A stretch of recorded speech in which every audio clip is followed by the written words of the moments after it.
Hezbollah के खिलाफ Israel का नॉनस्टॉप एक्शन जारी है। इजराइल ने हिजबुल्लाह के संपूर्ण सर्वनाश का प्रण लिया है और यही वजह है कि इजराइल की सेना हिजबुल्लाह के ठिकाने पर अटैक पे अटैक कर रही है। लेबनान के बेरूत में आईडीएफ गोले बारूद दाग रहा है और एक जंग इजराइल और हिजबुल्लाह में चल रही है, तो दूसरी तरफ हिंदुस्तान में मुसलमानों ने भी एक जंग छेड़ दी है। अलग अलग मस्जिदों में मौलानाओं की टोली को चीफ गेस्ट के तौर पर बुलाया जा रहा है। भाईजान को सामने बिठाकर नॉनस्टॉप जहर फैलाया जा रहा है। यह सारा लाइव टेलीकास्ट कैमरे में कहां और कैसे किया जा रहा है, इस रिपोर्ट से समझते हैं। आज वो मैदाने जिहाद में नजर आ रहे हैं। हसन नसरुल्लाह स्वतंत्रता सेनानी था। सारे शियों को ईरान की तरह होना चाहिए। इजराइल जैसी सुपर पावर को 33 दिन में घुटनों पर टिका देना। जो मर्द मुजाहिद नसरुल्लाह, अल्लाह का सिपाही, अल्लाह की मदद, जो पार्टी उसने बना हिजबुल्लाह, अल्लाह का गिरोह और अल्लाह के घर की हिफाजत के लिए शहीद हो गया। हिंदुस्तानी भाईजान को नसरुल्लाह में स्वतंत्रता सेनानी क्यों दिख रहा है? मियां भाई हिंदुस्तान के शिया मुसलमानों को ईरान से, हिजबुल्लाह से, नसरुल्लाह से कौन सा सबक लेने को कह रहे हैं? हिंदुस्तानी मुसलमान ये क्यों कह रहे हैं कि नसरुल्लाह की मौत के बाद वो यतीम हो गए? भाईजान ये हिंट क्यों दे रहे हैं कि इजराइल के खिलाफ जंग में सिर्फ ईरान ही नहीं, हिंदुस्तान को भी आगे आना चाहिए? लेबनान पर, हिजबुल्लाह पर, नसरुल्लाह के चाहने वालों पर, हमास पर इजराइल एक के बाद एक मिसाइल दाग रहा है। नसरुल्लाह की मौत के बाद जो हिजबुल्लाह की कमान संभाल रहा है, इजराइल सबको एक एक करके रास्ते से हटा रहा है, दनादन बम बरसा रहा है। तस्वीरें देख लीजिए, पूरा लेबनान धुआं धुआं हो रखा है। रात के अंधेरे में इजराइल अपने दुश्मनों को एलिमिनेट कर रहा है। दिन के उजाले में भी इजराइल रुक नहीं रहा, लोकेशन चुन चुन कर हमले कर रहा है। हिजबुल्लाह पर, ईरान के प्रॉक्सीज पर इजराइल के हमलों का असर हिंदुस्तान में दिख रहा है। आज से नहीं, पिछले 7 दिनों से लगातार भाईजान की भड़काऊ स्पीच का लाइव टेलीकास्ट हो रहा है। ईरान मजबूत हुआ या कमजोर हुआ? अगर शहादत देने से कमजोर होते तो हर ईरान हाथ जोड़े खड़ा होता, लेकिन शेर की तरह खड़ा है। लब्बैक या हिजबुल्लाह, लब्बैक या हिजबुल्लाह, लब्बैक या नसरुल्लाह, लब्बैक या नसरुल्लाह। बिस्मिल्लाह बिस्मिल्लाह सैयद हसन नसरुल्लाह, बिस्मिल्लाह बिस्मिल्लाह सैयद हसन नसरुल्लाह, बिस्मिल्लाह बिस्मिल्लाह सैयद हसन नसरुल्लाह। हमारी जान है सैयद हसन नसरुल्लाह, हमारी जान है सैयद हसन नसरुल्लाह, हमारा ईमान है सैयद हसन नसरुल्लाह, हमारी जान कुर्बान है सैयद हसन नसरुल्लाह। तुम हमें डराओगे, अरे हम करबला वाले हैं, हुसैन वाले हैं, अली वाले हैं, जान चली जाए हक का रास्ता नहीं छोड़ेंगे। हर रोज कहीं नसरुल्लाह का फोटो फ्रेम लगाकर, कहीं 50 लोगों को सामने बिठाकर, कहीं 10 लोगों को पोस्टर पकड़ाकर, कहीं चीफ गेस्ट बुलाकर, कहीं चीफ गेस्ट से ज्यादा बड़ी तस्वीर नसरुल्लाह की लगाकर नसरुल्लाह वाला लेक्चर दिया जा रहा है। हिजबुल्लाह वाला टेप बजाया जा रहा है। शहीद का खून जिस मिट्टी में शामिल होता है वो मिट्टी और हुआ करती है। दुनिया ये समझती है हमने खत्म कर दिया, हमने मार दिया, हमने मिटा दिया, हमने इनको जिंदा नहीं रखा। लेकिन मुझे ये बताइए, जब कुरान कह रहा है शहीद जिंदा रहता है, तो तुम खत्म कहां से कर सकते हो? तुम खत्म नहीं कर सकते, तुम मिटा नहीं सकते। तुम जुल्म कर सकते हो, तुम बच्चों को कत्ल कर सकते हो, तुम हमारे लीडर्स को कत्ल कर सकते हो, तुम हमारे रहबरों को कत्ल कर सकते हो, खत्म नहीं कर सकते। कत्ल होना और होता है, खत्म होना और होता है। और दुनिया के जालिमों, जाबिरों, जल्लादों, अय्यारों, मक्कारों, गद्दारों, दहशतगर्दों, सुन लो, याद रखो ये जुमला। 2006 में 33 दिन की जंग करने के बाद इसराइल शिकस्त खा के अपने बिलों में घुसा। वो यहूदी बिलों में जाके बैठे, सैयद मुकाविमत में जोलान की पहाड़ियों पर खड़े होके तकरीर करते हुए कहा कि दुनिया में हमें किसी की मदद की जरूरत नहीं है। और उसके बाद सैयद नसरुल्लाह ने कहा था, ए यहूदियों, आइंदा ऐसा करने की कोशिश न करना। कान खोल के सुन लो कि हम कल भी जिंदा थे, आज भी जिंदा हैं, कयामत तक जिंदा रहेंगे।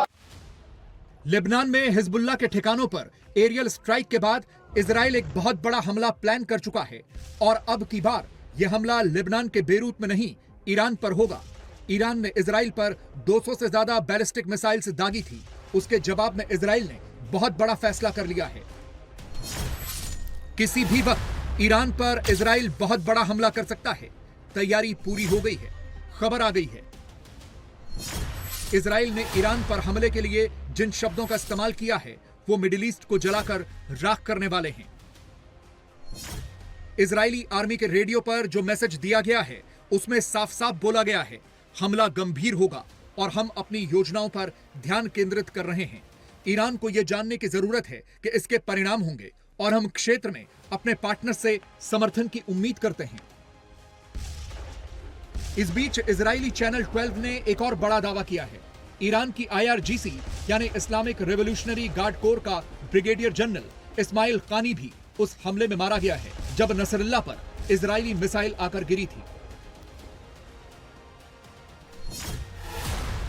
इजरायली मीडिया के मुताबिक उस वक्त IRGC का ब्रिगेडियर जनरल इस्माइल कानी उसी बंकर में मौजूद था जहां नसरुल्लाह छिपा हुआ था। एक लाइन में समझें तो इजराइल और ईरान के बीच फुल स्केल वॉर किसी भी वक्त शुरू हो सकता है और अगर ऐसा हुआ तो अमेरिका भी इन्वॉल्व होगा और फिर हर तरफ से बम ही बरसेंगे।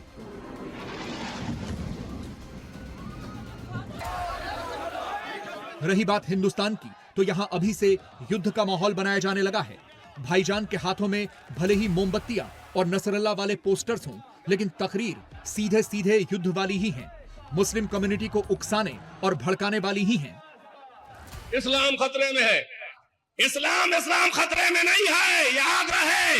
मुसलमान खतरे में हो सकता है, इस्लाम खतरे में नहीं है। मुसलमान को खतरा होगा भाई, मुसलमान को तो खतरा है बहुत। कई सदियां गुजर गई, मुसलमान खतरे में है। और खतरे में है तो निकलते क्यों नहीं हो? हैं? खतरे में है तो निकलते क्यों नहीं हो? रसूलुल्लाह के सामने भी मेरा ही मौला दिफा करे और तुम्हें बचाए। अरे आज तो खड़े हो जाओ, आज भी हम ही खड़े हैं। कल अली और औलादे अली खड़े होते थे, आज अली और हुसैन के चाहने वाले खड़े हैं। कल भी तुम पीछे पीछे देखते थे, आज भी नामर्दों की तरह खामोश बैठे। हिंदुस्तान का कोई लोकेशन नहीं बचा जहां मुस्लिम मोहल्लों में हिजबुल्लाह और नसरुल्लाह के फेवर में सेंटिमेंट क्रिएट करके माहौल खराब करने वाला एक्सपेरिमेंट न किया जा रहा हो। सड़कों पर तो जो हो रहा है वो देश देख रहा है, लेकिन बंद कमरों में जिस तरह की तकरीरें हो रही हैं वो खुल्लम खुल्ला हेट स्पीच वाली श्रेणी में ही आती हैं। और ये समझने के लिए आपको मुबारकपुर के मौलाना हुसैन की बातें सुननी होंगी। ये शख्स खुद ऊंची जगह पर कुर्सी लगाकर बैठता है, सामने 50 मुसलमानों को बैठाता है, 1-1 घंटे की स्पीच देता है और पूरी स्पीच में भड़काऊ स्क्रिप्ट ही पढ़ता है। गौर से सुनिएगा। दुनिया समझ रही है कि ये कौम मजलूम है तो पस्त हो जाएगी, ये कौम बम धमाकों से डर जाएगी, ये कौम इनके रहबर को जब हम मार देंगे तो फना हो जाएगी। अजीजाने ईमान ये भूल गए हैं कि ये वो कौम है कि जो करबला पहुंचकर अपनी जिंदगी में अपना कफन खरीदती है। हमारा ताल्लुक मजलूम से है, जालिम से नहीं है। ये जो मरजाए तकलीद के हुक्म से 400 मिसाइलें दागी गई हैं इसराइल पर, जालिम हुकूमत पर जितने मर्जाए तकलीद वाले हैं उनके दिलों को राहत मिली है। ये एक मरहम है जो आयतुल्लाह खामनाई ने दिया है। याद रखो, ये ईरान को छोटी ताकत समझते हैं, ये ईरान को हल्का समझते हैं, ये कमतर समझते हैं कि इन्हें हमला करने की जरूरत क्या थी, इन्हें रॉकेट दागने की जरूरत क्या थी, इन्हें मिसाइल मारने की जरूरत क्या थी। भाई अल्लाह की सुन्नत ये है कि उसने हर बड़ी ताकत को छोटे से मरवाया है।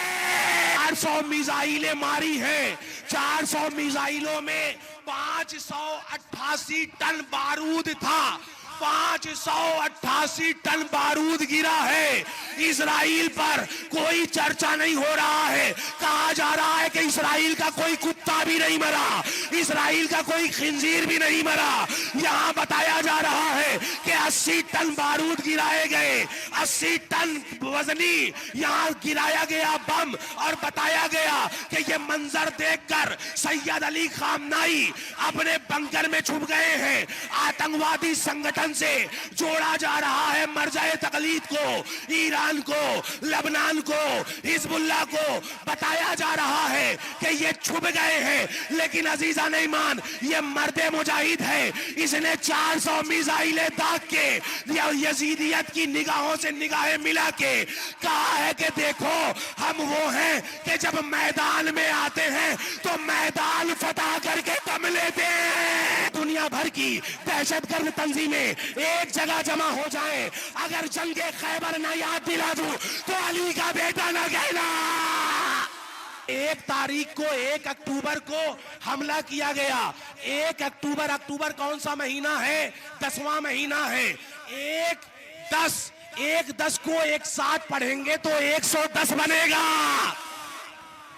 1 और 10 को अगर आप एक साथ लिखेंगे तो 110 बनेगा। भैया हमला करने का मकसद ही ये है कि दुनिया समझ ले जो अली के नाम का आदत होता है उसी तारीख में हमने अली का नाम लेके हमला किया है। तो अब शुरू तुमने किया था, खत्म हम करेंगे। दुनिया देखेगी और दुनिया सोचेगी कि कल कोई इजराइल था।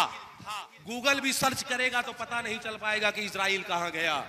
ये सैयद अली खामनाई का दावा है।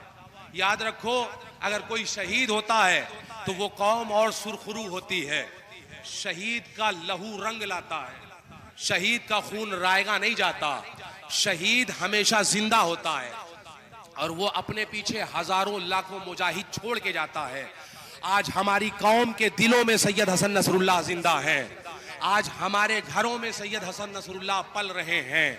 हिजबुल्लाह का एक एक सिपाही सैयद हसन नसरुल्लाह है। मौलाना हुसैन जिस लोकेशन पर फुल वॉल्यूम में नसरुल्लाह और हिजबुल्लाह वाला लाउड स्पीकर बजाते हैं, वो लोकेशन यूपी के रायबरेली से ज्यादा दूर नहीं है। पिछले 7 दिनों की टाइमलाइन चेक करने पर पता चला है कि इनका मजमा करीब करीब हर रोज लगता है। लोकेशन वही यूपी का मुबारकपुर होता है और मौलाना साहब का इंटेंशन मुसलमानों के दिमाग में pro Nasrallah, pro Hezbollah sentiment create करने वाला ही होता है। ये अपने दिमाग से निकाल दे कि हमने हसन नसरुल्लाह को मार दिया तो ये मर जाएंगे, मिट जाएंगे। याद रखो, मौत शख्स को आती है, शख्सियत को नहीं आती। तुमने एक हसन नसरुल्लाह को मारा है, आज गिरू है हिजबुल्लाह में जितने भी लश्कर में सिपाही है, आज हर सिपाही के दिल में हसन नसरुल्लाह जिंदा है।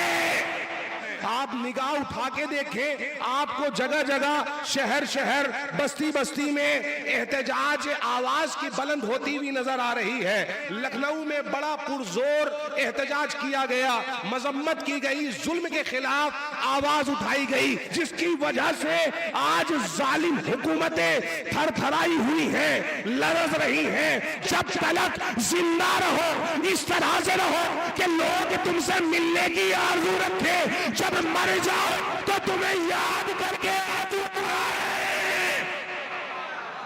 सैयद हसन नसरुल्लाह को आज टेररिस्ट कह के खिताब कर रही है, टेररिस्ट कह के बुलाया जा रहा है।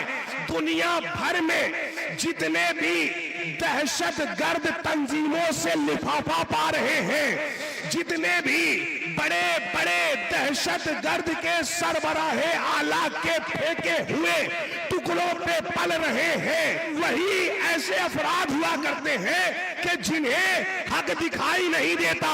आज दुनिया सैयद हसन नसरुल्लाह को टेररिस्ट कह रही है, दहशतगर्द कह रही है। सैयद आयतुल्लाह खामनाई को दहशतगर्द तंजीम से जोड़ा जा रहा है, आतंकवादी संगठन से जोड़ा जा रहा है।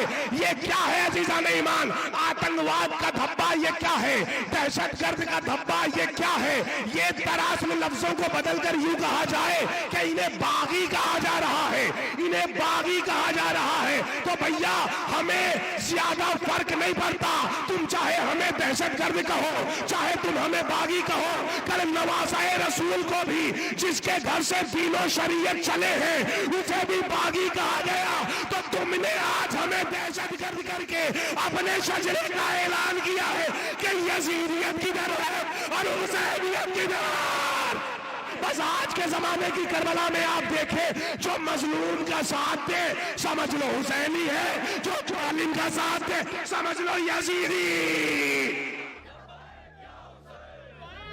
हिंदुस्तान में सड़कों पर हो रहा नसरुल्लाह वाला एक्सपेरिमेंट तो कैमरे पर कैप्चर हो रहा है। जहां जहां अवैध तरीके से बिना किसी परमिशन के प्रोटेस्ट मार्च निकाले जा रहे हैं, वहां वहां पुलिस का एक्शन भी हो रहा है। मुंबई में 30 लोगों पर मुकदमा दर्ज हो चुका है। अमेठी में कमबैक नसरुल्लाह का नारा लगाने वाले 8 लोगों को गिरफ्तार भी किया गया है।